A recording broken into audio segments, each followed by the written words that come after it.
Welcome back to the Whiskey and Wisdom podcast, guys. We are actually live on location at the Leland Brewing Company. We actually have a live going on right now. Hopefully you made it for that on Instagram and Facebook.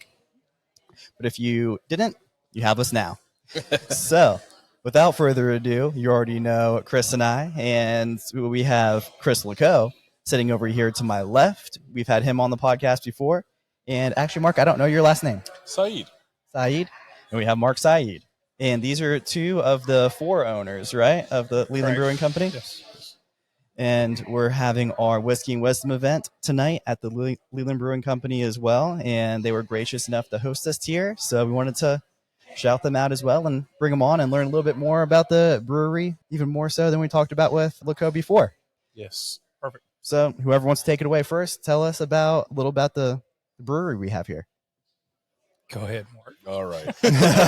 I knew that was going to happen. So we have been we're approaching our 7th week in business. It has been an adventure. I cannot say it's not.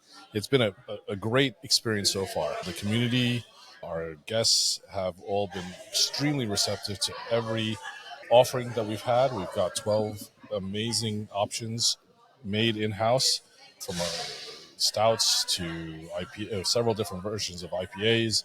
And now our infusion line has been selling out really well with our hazies, and now the Project Brown with that infusion line. It's been great. I cannot say a negative thing so far. It's been fantastic. This has been my new brewery of choice. Both of them probably see me more than they'd like to see me here, but I come in every single time there is a new keg that is tapped to try it out. And you're right, the infusion lines have been on point. I've been very impressed. Yeah. We got some good minds in the back, so they're making something good. Yeah, that's the way to do it. Tell us about your experience with it now, Chris. It's been interesting. Yeah. Don't sound too excited. No. We, as Mark said, we're on our 12th beer already in 7 weeks. We've got 4 more coming out in the next week. Oh, wow. I think they brewed today. They brewed they brewed a pumpkin beer today. We got a seltzer coming out, and I think in basically 2 weeks we'll have the canning line running, and we'll start having cans out. Oh, nice. It's been unreal. We've gotten a great response outside of just the brewery itself. I think we're in 37 different locations on tap at 37 other places right now, which is phenomenal for 7 weeks being in business. I would dare say there's probably not too many other breweries that have been able to pull that off. We got a great sales team. The beer is good. So, I think we got a good atmosphere here and a good thing coming. The town's been more than pleasant for us to be here and helped us out. So I think, you kind of combine all those things together along with just the personalities and the great bar staff that we have, et cetera, et cetera. It's been jamming. Yeah, that's awesome. We haven't really even gotten into live music yet or any kind of add-ons to what we're doing that will come in time. Yeah, I had a feeling you guys were going to hit the ground running with the few setbacks that we talked about on the previous podcast. So, Few setbacks? Yeah. Putting it politely. Seriously could write a book. Like, I would read it. You haven't started? I'm not the person to write it, but I could tell somebody. There's actually a guy who I work with. He's my coach, but his business, they do this other line where you can actually just transcribe what you want in the book, and they'll put it all together and make it sound good for you. So if you just want to sit in front of a microphone and talk about it, I don't know that it'll sell a single copy, but it will be a phenomenal book. I can tell you that. Well, we got 2 buyers right here. So. Yes. So, question for you guys.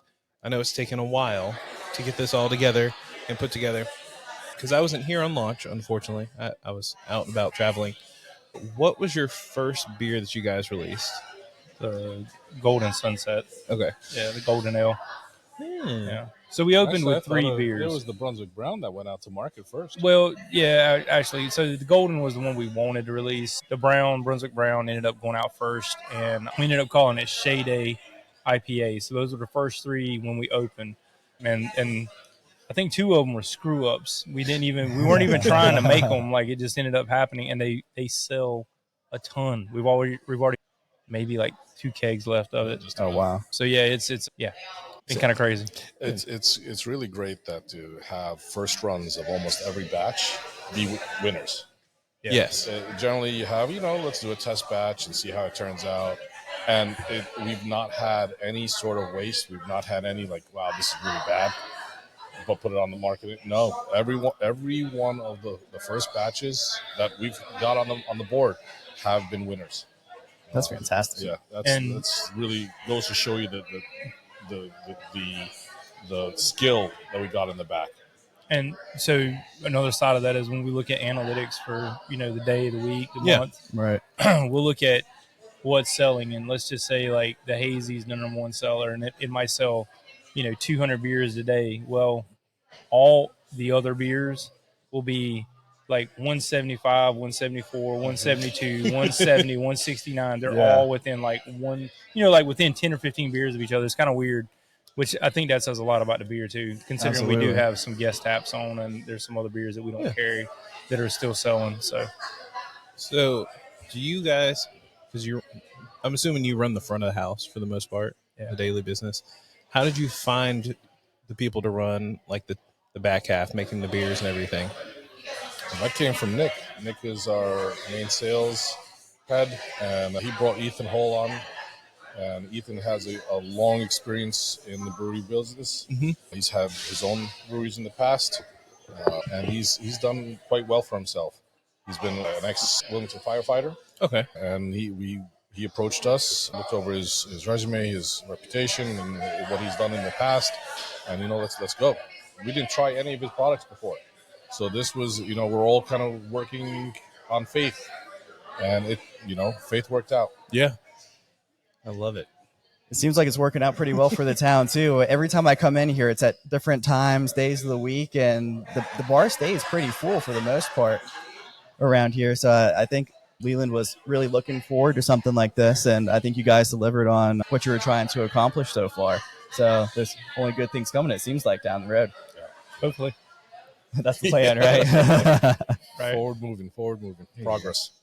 So, because I'm the one asking all the alcohol questions, are you, once you hit like 16, is that going to be like your set and just rotate a few of them out? Or are you thinking of going a little bit more? Or are you just going to do a big rotation all year?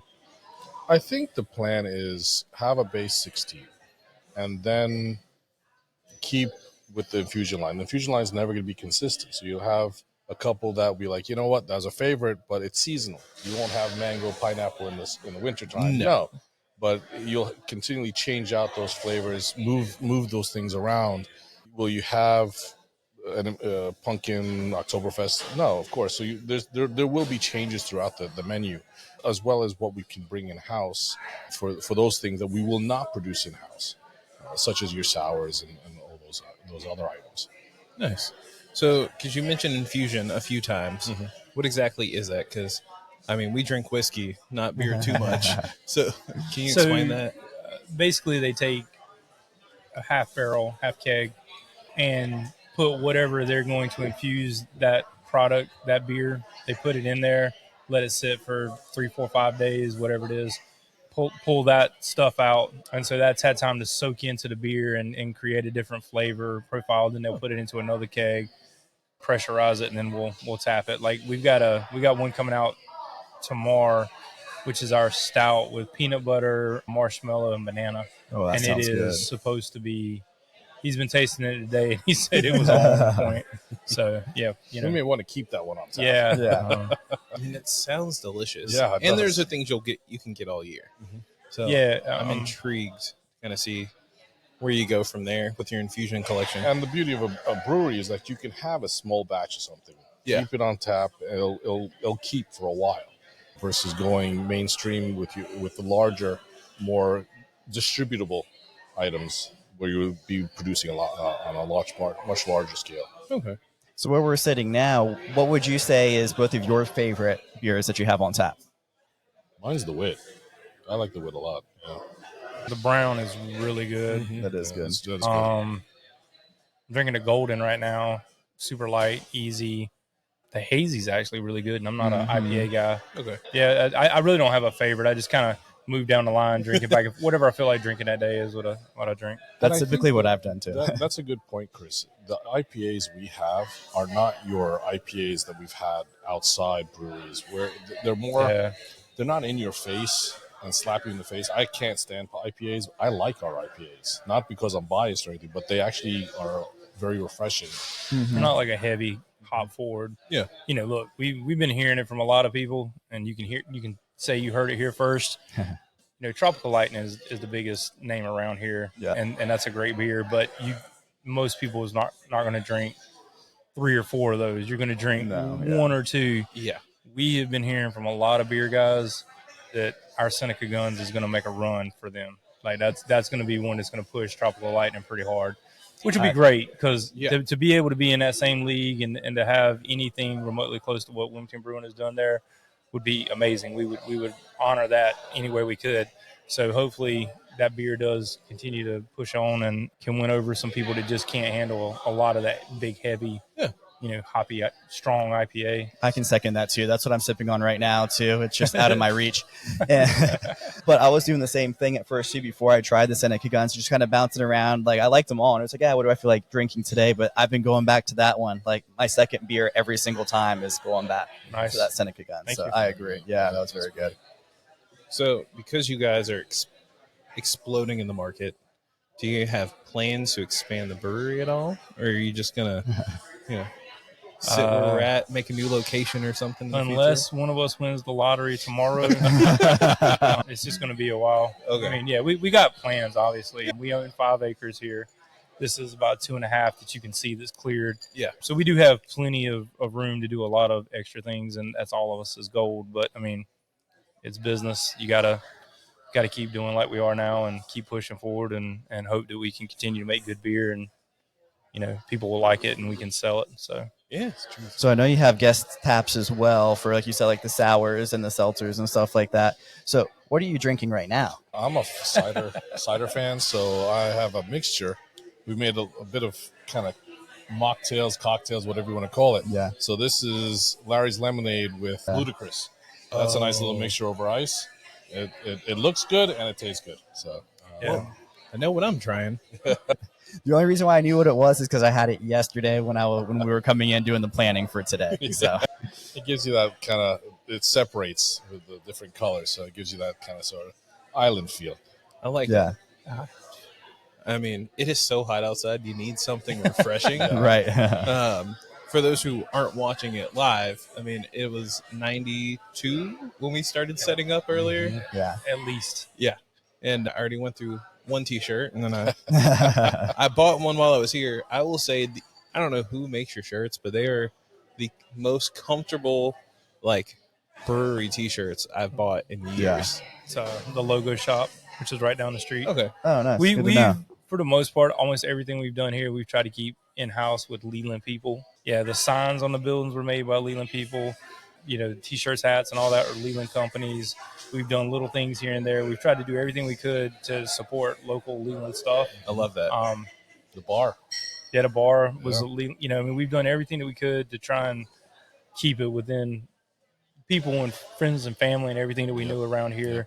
So that we always had that Leland feel. We are Leland Brewing Company. It's the town of Leland. So. Yeah. So with that being said, too, every single one of the beers that you've brewed so far is named after something based in Leland. Is that right? Basically, yeah. Basically, yeah. Or Brunswick County in the area. area. Yeah. L.A. There's a couple of them. L.A. Came out just with the Barbie movie, the L.A. Blonde. Right. We should have made it pink if we were going to do that. That would have been interesting. Yeah. Have that some type of infusion in there. Yeah. Make it look pretty cool. You would have sold so many of those just saying. I don't know that Barbie is the image we want to go to. That's normally right. Little kids. True. It's that whole nostalgia thing. But but then again, you never know with all of the alcohol laws these days. Yeah. If you're trying to say you're selling it to kids and all that fun stuff. Sure. Yeah, we just had an ABC inspection this morning. I learned a lot. So yeah. Oh yeah, I'm sure it's ever learning and ever changing around here. We did. It's one of those things where you have a big book of rules and you're like, okay, cool. And then when they show up, they're like, well, you're like, that's not in the book. Mm-hmm. It's So, like gray area right yes. there. Yep. Yeah. I applaud every alcohol facility because there's so many rules you have to keep up with. Yeah. All of the things in the back that you never think about when you come in and enjoy your beer. You're never thinking about everything that's going on in the backside. And then also when I was talking to one of your brewers the other day, I don't remember his name, but he was going ham on all of the, Brian. Yeah, that's who it was, on all of the science that behind each and every one of the beers and why it's made and how it's made and what makes it do what it does. And it was mind blowing. You could look at a brewery as a chemistry lab, a kitchen, and it's a playground of flavors. Yeah. That kid is like a walking beaker and microscope. Like he is, the stuff that his knowledge and that brain of his, like I can't talk to him. Like he starts talking to me and he looks at me and laughs and he goes, "I can tell you don't know what I'm talking about." You're right, Brian. I have no idea what you're talking about. I was like, it sounds awesome, but I have no idea what you're talking about. And there was quite a few times I was like, "And what does that mean?" Yeah, Can you break that down again? He is so in tune with what he's doing. He's awesome. Yeah, found a good guy back there. Yep. I love it. So, because we're about to head over to our true in-person event. Yeah. Question for you guys. What would success for this business and personally look like in the next 5-10 years? Ooh. I kind of hinted at it a little Chris getting earlier. deep Right. over here. Daggone, man. It's the wisdom part. Yes.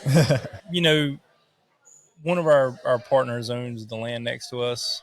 And then working with a group on the other side of them. Town's building an amphitheater across the street. So when you look at Leland as a whole, this is the gateway district to Leland is what this is trying to transform into. This is old Leland. This is original Leland. The ideas that we have about making this a destination place for our business is partnering up with everyone around us and building a facility and an area that which people can come and just park and hang out all day. Kid friendly, up and down, all ages, adults. We have a very wide range of clientele. I mean, we have tons of older people all the way down to the 2 and 3 year olds that are outside playing, sometimes 15, 20 of them at a time. Yeah. Because we have all the grass areas out back and stuff. So the mom and dads love that. But so as a whole, we've always talked about building this as a place that people could come and hang out. And as the people around us grow and build and restaurants and attractions or whatever it is, housing and stuff around us. And of course, the town with the park, they're going to start in October with, the amphitheater, and then they're having splash pads and all these things that are going to be part of that. It's going to just be a destination for people that don't necessarily want to have to go over the bridge into Wilmington. And then also there's a lot of people that would start coming from Wilmington and understanding that Leland is not just this hole in the wall. Leland is like a big place and constantly growing. Becoming a hub. Yeah. This will be a hub for gathering. Okay. We're establishing ourselves as the main attraction in Leland, hopefully Brunswick County, to attract all those families driving in, walking in, as you have as much residential building in the area. Definitely wanted to ensure that this is a welcoming location for your dates, for your families, for your I want to just get out of the house, I want to do something, come to the brewery. Yes, we've been able to do stuff that most breweries can't. We have space and land. Right. Yeah. I mean, our building's close to 8,000 square feet, but again, with 5 acres, there's a lot. With the restaurant we're building out back and the different things that we're doing. And the way we set this building up with the multiple layers of sitting out front with another bar, sitting in the back with a restaurant. You can do live music outside. If you don't want to hear it, come inside. As we're sitting here, we have couches. There's no speakers upstairs. It's just a different vibe. So that's kind of our long-term goals with this, is to turn this into a just come hang out place that fits for everybody, So. Brings up a good point. When I was setting out all the invites for people to come here, that the guests have been on the podcast, I've had a few people reach out and they're like, "Oh, I haven't been able to find someone for the kids." And I was like, "Still come on out. There's always how old are your kids? There's kids out there playing with them. They'll find a friend to go and play with out in the grass." Oh, it's wide So they were super excited knowing that they could bring their kids out here and kind of hang out and just kind of relax too. Yep. So yeah, I love that concept, especially having 2 little ones myself. Well, yeah. I just wanted to say thank you guys for you hopping on before we go crazy and go talking to a bunch of people, Yeah. I mean, it's been great to show up here. Hopefully, we'll come back and do something else. Thank you for coming. Hey, thank you for allowing this to be your 1 year celebration. Oh, of course. Oh yeah, Happy- absolutely. happy Appreciate 1 you year. having that. Congratulations. Yeah. Thanks. Thank you. Thanks for opening it up for us. Yeah, I was surprised slightly that we made it to a year. It was nice to show up to a spot that is this great and this new to kind of celebrate. It's our Yeah, pleasure. especially It's a our pleasure. past guest on the podcast made it even better too. Yeah. It brings it all together. Awesome. So check them out at Leland Brewing Co. Just On lelandbrewing.com. there you go. And Instagram. We're on Instagram, Snapchat, Facebook, Dude. YouTube, TikTok, Oh yeah, all Everything. of them. Yeah, all of them. love it. they have a great social media team. our Shout out team. to all of them. Yeah. Ryan and Gentry, they're doing a fantastic job. Ryan and Gentry. Yeah, Ryan's Yeah. working right now. Love it. Well, thank you, fellas. Cheers. Cheers. Where you at, Tyler? Your shirt. That's all the way. Over here slacking.